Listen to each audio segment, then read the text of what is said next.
Okay, I'd like to apologize. I forgot something on the other segment that I had mentioned back in the depriming process.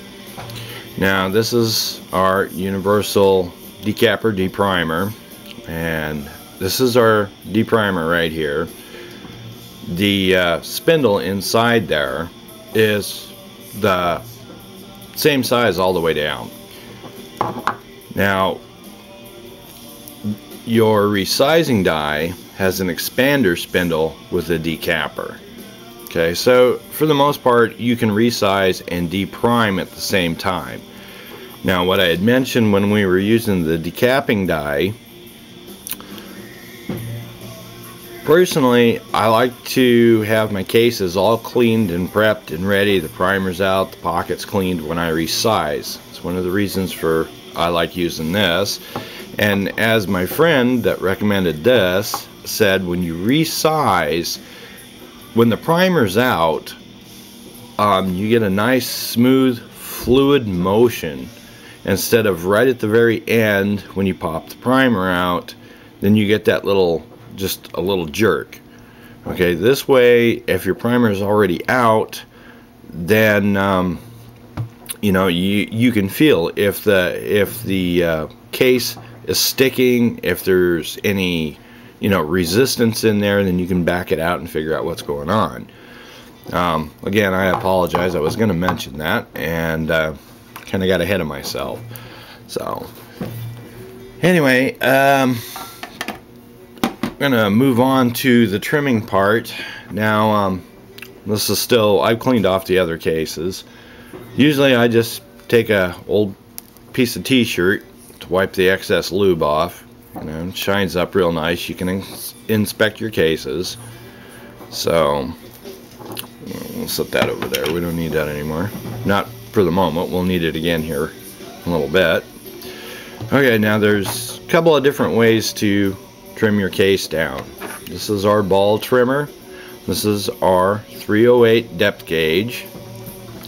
And see, and it's got a little little nipple or depriming rod on it. You don't actually deprime with it, but it fits through the hole, guides it in there. Now, you can use, there's several different ways to do this, and you can use this little setup with the shell number 2 shell holder that comes with your depth gauge. Oops, wait a minute, that's the, okay, had the wrong shell holder. That was for a 223. So you can tighten it in here and then go like this. Now personally, I don't like using this.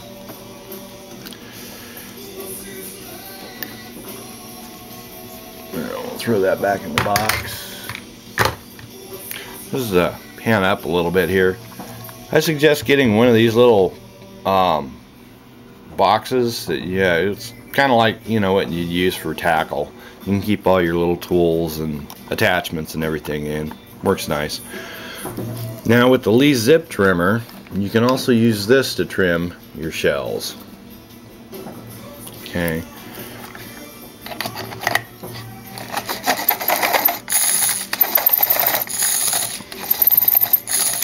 Like that. Personally, I'm not overly comfortable with it. I like to do it by hand. And turn on our calipers here. Zero out. And come on. Oh, what's going on here? Calipers are throwing a fit. Okay. Now I already took some off this, so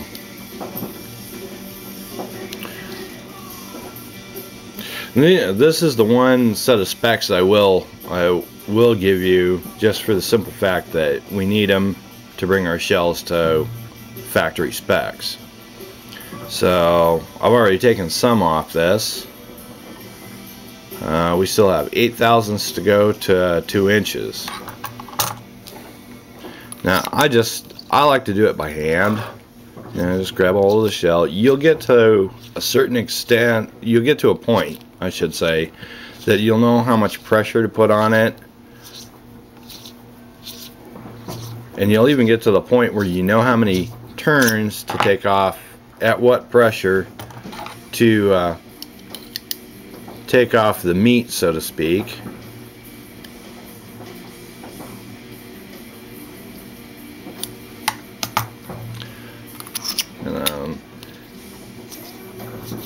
You know, some are going to say that, hey, this takes too long, but remember what I said in the intro, patience. You got to have patience doing this.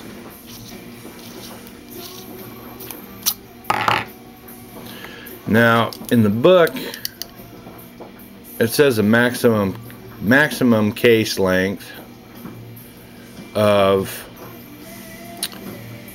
2 inches 15 thousandths. That's your max case length. But we're going to bring it down to factory specs, which is right around 2 inches. I think I need to get a new trimmer. We'll send this in and get it sharpened.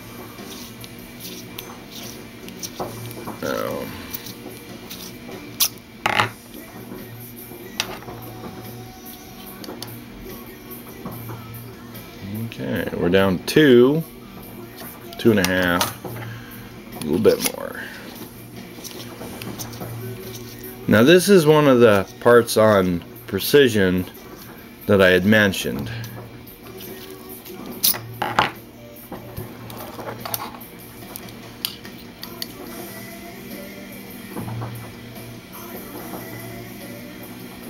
Okay, we're right around 2 inches. 2 inches 1,000th,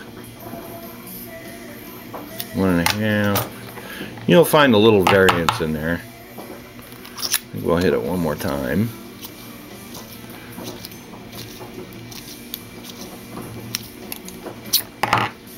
I usually, if I'm just under 2 inches, I usually don't mind it too much. There we go. We're 2 thousandths, just under 2 inches. So we'll call that one a good shell, or a good case. Alright, I'm going to do the rest of these and then we'll move on to the deburring and chamfering.